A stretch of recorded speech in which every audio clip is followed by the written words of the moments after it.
Welcome to another installment of Deconstructing Babylon, where we discern the signs and symbols of the mystery religion of Hollywood Babylon. I'm the Discerning Clerk, and I use a biblical framework to deconstruct my favorite movies. Thank you so much for being here, and hopefully you watched to the end. I know what I say is hard to hear.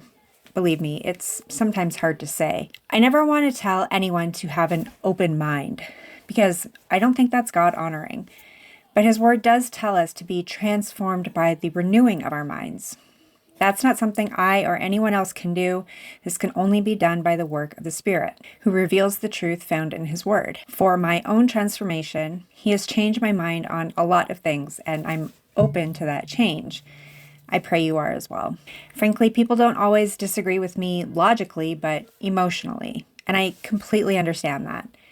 Our hearts can be tied up in so many misplaced things, and it hurts to come undone from that, even if it is the truth. So again, thank you for being here, for having ears to hear and a heart to understand. Today's selection is a recommendation from one of you viewers, as I'm always asking at the end of my deconstructions for suggestions on movies you'd like me to break down. Thank you for recommending The Talented Mr. Ripley. This dark and twisted mystery came out in 1999 and, as such, should appear in the Video Movie Guide. Though I suppose they can't include every movie ever made, it does make me wonder what the criteria is for excluding this. This one was produced by Paramount Pictures and has a star-studded cast, even for its day. So let's try again with the film's official movie trailer, and let me know in the comments if you prefer the trailer or IMDb user reviews.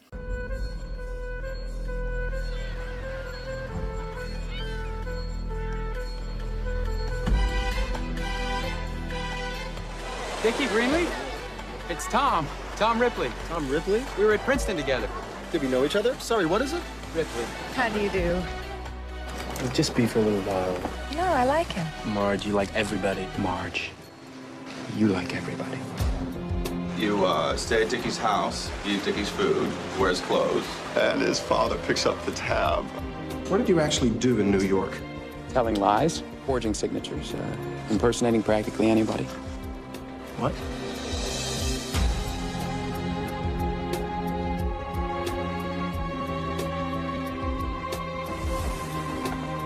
I wish I could live Dickie's life for him. I know what I would do.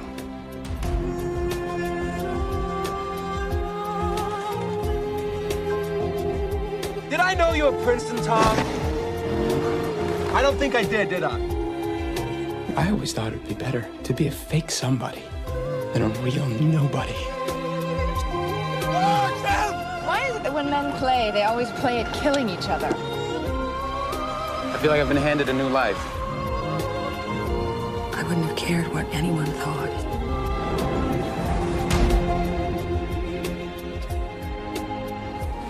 Everybody should have one talent. What's yours?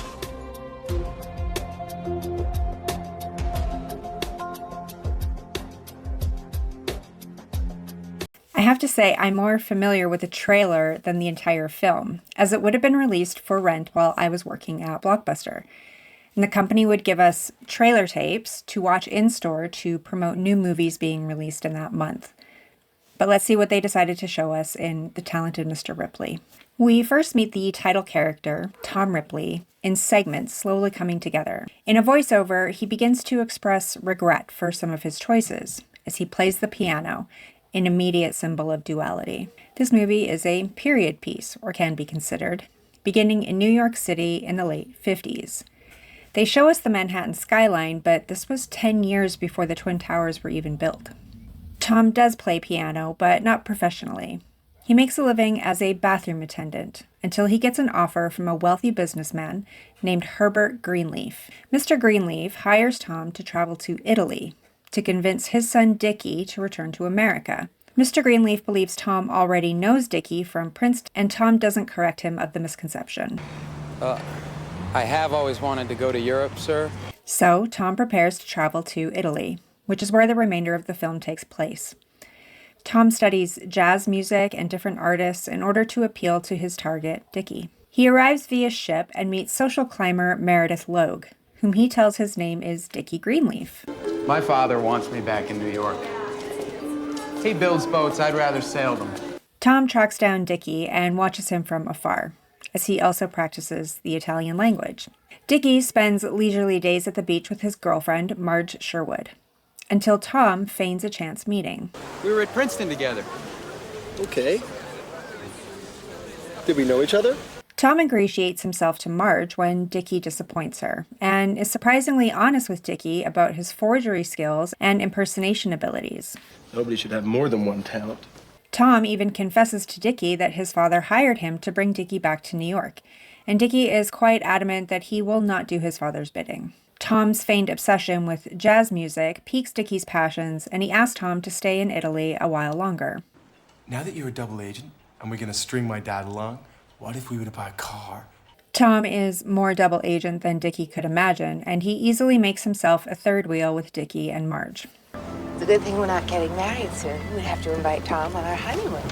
Though it starts to become clear that Dickie may not be quite faithful to Marge, but Tom keeps his mysterious ruse. Dickie is actually his middle name. Well, it's Richard. He's named for his father, Herbert Greenleaf, Jr. How do I look? Like Clark Kent. Now Superman. Superman, Kal-El, was also named for his father, Jor-El. The comparison to Dickie kind of ends there. The two then move to playing chess together, another blatant symbol of duality, as Dickie sits in the bath. I have to think the bathtub is another symbol, perhaps of cleansing or subtle baptism. I see it often enough in movies, but I'll need to give it more thought. Let me know in the comments what you think a bathtub in a movie means. I'm cold. Can I get in? Tom and Dickie travel to Rome, where we meet Freddie Miles. He's another trust fund prince, and this feels like a wrench in Tom's plans to alienate Dickie. You said make sure you didn't miss the train. Leaves at 8. Tom leaves Rome without Dickie and helps himself to Dickie's room, clothes, and identity. When he's caught in the act by Dickie himself, we finally get some mirror symbolism that isn't just blatant and purposeful, but entirely expected. You live in Italy. You stay at Dickie's house. You eat Dickie's food. Wear his clothes. Despite Dickie telling Tom he could borrow some of his clothes, it puts him off when Tom actually does it. Tom gets embarrassed and keeps his distance, especially when Freddie is around, while Marge reassures him that Dickie is hot and then cold with everyone he meets. And then he forgets you, and it's very, very cold. So I'm learning. The group of friends find themselves sailing, and suddenly Tom is alone on the deck with Freddie, his perceived nemesis. Filmmakers were pretty obvious with putting 666 right there on the sail. Since being in Italy, they've shown us several representatives of the Virgin Mary, sometimes with the Christ child. Even now we get a reference to something called the Festival of the Madonna, which is a Roman Catholic feast dedicated to the Mother of Messiah. The Madonna, My Lady in Italian, comes up out of the water like her own resurrection, but it's just a statue, an idol. At the same time, a real woman's body floats to the surface. This is the same woman who may have been having an affair with Dickie. She was pregnant. Did you know that? Until now, Dickie's father has been funding Tom's expenses in Italy, but he receives correspondence letting him know the money will stop coming, especially since Tom wasn't successful in bringing Dickie back to America. So Dickie views this as the end of the road for Tom, and he assumes he will go home. It's time we all moved on. The men take one last trip together, and here we get more mirror symbolism. Though it's not exactly a mirror, but it is a reflection that Tom is using for his own gratification. Spooky. In a new place, both men seem relieved to be parting ways. Dickie playfully questions Tom about his true intentions and who he really is. And once again, Tom is honest with Dickie. The next day, they go out on a small boat. I think we've seen enough of each other for a while.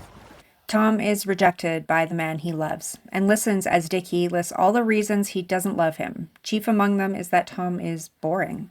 This sends Tom into a rage, and he accuses Dickie of being double-minded and deceptive, of stringing Marge along while also being unfaithful. Who are you to say anything to me? Tempers flare, the men fight, and Tom kills Dickie and cries while he does it. Tom returns to Dickie's home and types a letter in Dickie's name. He tells Marge that Dickie has left them both. Tom packs up Dickie's things and then plays both sides, establishing an alibi and impersonating a dead man. No, Ripley. It's me. You're Greenleaf. He runs into Meredith in Rome, and he learns that Meredith runs in the same social circle as Dickie, but she still thinks Tom is Dickie, as he told her. I feel like I've been handed a new life. Tom spends his days with Meredith and spends Dickie's money. While attending the opera, Tom runs into Marge with another of the friend group, Peter Smith Kingsley. I was rather looking forward to rowing you around. Marge wants to know where Dickie is, so Tom agrees to meet with her and Peter, but he also invites Meredith. He watches from afar as the three rich acquaintances talk about Dickie. I think you'll find he's on his way home to you. Once Marge is satisfied, Tom finds a more permanent place to live and celebrates Christmas alone.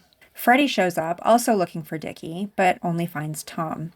And Freddie isn't so taken in by Tom's feigned innocence and awkward charm. In fact, the only thing that looks like Dickie is you. Freddie finally realizes what's happening, and before he can confront him, Tom bludgeons him to death. Freddie's body is quickly discovered, and Italian police question Tom as Dickie. Tom is starting to come apart, haunted by his atrocities. Riding through an alley of mirrors, he sees Dickie in the reflections. Instead, it's you. Whenever I look for Dickie, I find you. Marge is now frantic, still searching for Dickie, believing he may have killed his friend Freddie. With a broken heart, she finally seems to give up on Dickie. The police are closing in on Tom, and like a rat cornered, he once more writes a letter to himself in Dickie's name and plans to flee while making it seem like Dickie took his own life because of guilt. I've made a mess of being Dickie Greenleaf, haven't I? Tom now targets another man, Peter Smith Kingsley. There is an undeniable attraction between these two men, and Tom perhaps has hope that Peter will be amenable to his advances. In Venice, Tom goes to the police to make a statement regarding Freddie, and they bring in a newly assigned investigator from Rome. He's asking if you killed Freddie Miles and then killed Dickie Greenleaf. No, I did not kill Freddie Miles and then kill Dickie Greenleaf. True. He killed Dickie Greenleaf and then Freddie Miles. Tom stays with Peter, who doesn't quite believe the letter Dickie left for Tom. He's back to playing piano, and the men are both giving duality now with their clothing. You never meet anybody who thinks they're a bad person. Tom is desperate to tell someone the truth about his dark deeds and dark thoughts. More than that, he wants to be accepted and forgiven. Marge joins the men, and her attitude towards Tom has changed. It's very clear she no longer trusts him or believes what he said about Dickie. She explains Dickie's father has hired a private investigator from America to look into it. We'll have to tell Mr. Greenleaf how far his dollar stretched. Tom and Marge meet with Mr. Greenleaf, who has traveled to Italy. Obviously, I noticed the checkerboard floor in the restaurant where they meet, but it's also curious to me to see Marge in full cheetah print. It's very unusual for her character. I'm learning about my son, Tom. Now he's missing. I'm learning a great deal about him. We get a scene with Tom now in the bathtub, and I'm still not clear what it means, though I'm leaning towards cleansing. Then immediately mirror symbolism when Marge confronts him about having 2 rings that belong to Dickie. Not trophies of a kill necessarily, but mementos from a friend. I can explain. Tom goes a bit mad from the accusation, desperate to find a weapon to use against Marge. But first he attempts to discredit Dickie's character to her. He lies. He lies. And that's his... And half the time he doesn't even realize he's doing it. Marge brings the rings as evidence to Mr. Greenleaf and the PI he's hired. Tom is questioned by the investigator and finds he doesn't have to charm this man or lie to him at all. His work is already done. The PI already believes Dickie killed Freddie and then took his own life, and so does Mr. Greenleaf. I was rather hoping that you will feel the same. Marge returns to New York with Dickie's father, still certain of her mistrust of Tom, who will stay on in Europe with Dickie's money to boot. He's traveling with Peter, yet there is still one who believes that Tom is Dickie. Meredith. Was that Meredith? Who knows how long Tom can keep up the ruse. Again, he wants to tell Peter the truth because he really cares for him. But the fear of rejection is very strong. Tom is beautiful. You're such a liar. In the end, the fear is too much, and Tom kills Peter too. The movie ends with more mirror symbolism, all closing in on Tom. Well, I have to say I wasn't disappointed with the amount of mirror symbolism. If any of you were on the fence about the meaning of the mirror in film, this movie should prove beyond a shadow of a doubt that it reveals the dual man, or the inner man.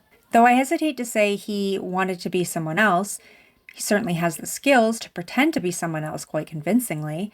Rather, he seems more to want to hide his shadow self, but also reveal it to the right person. It's a real battle. He clearly struggles emotionally and mentally when he kills Dickie and Peter. And now that I say their names together, I realize they are euphemisms for male genitalia.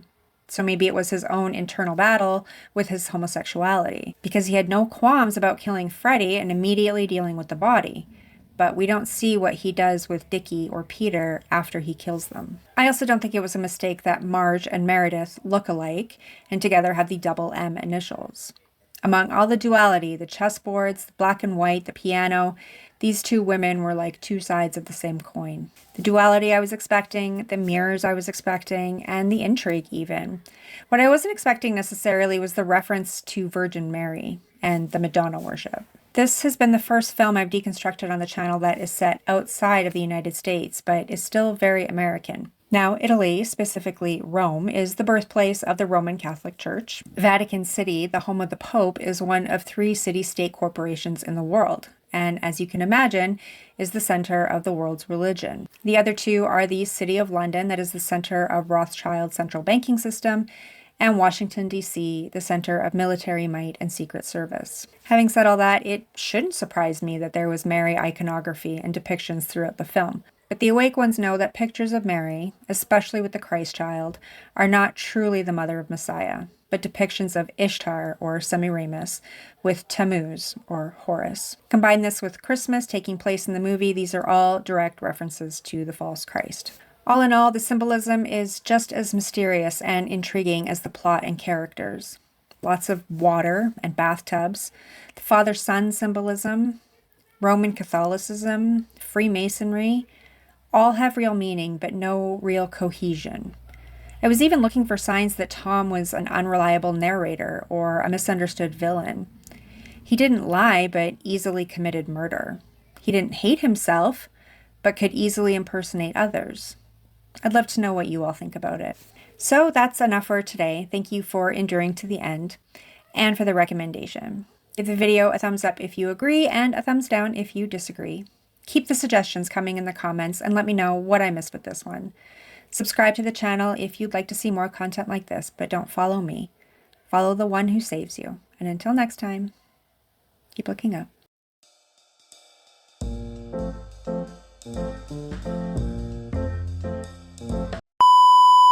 I don't care for BS. I don't care to hear it. I don't care to speak it.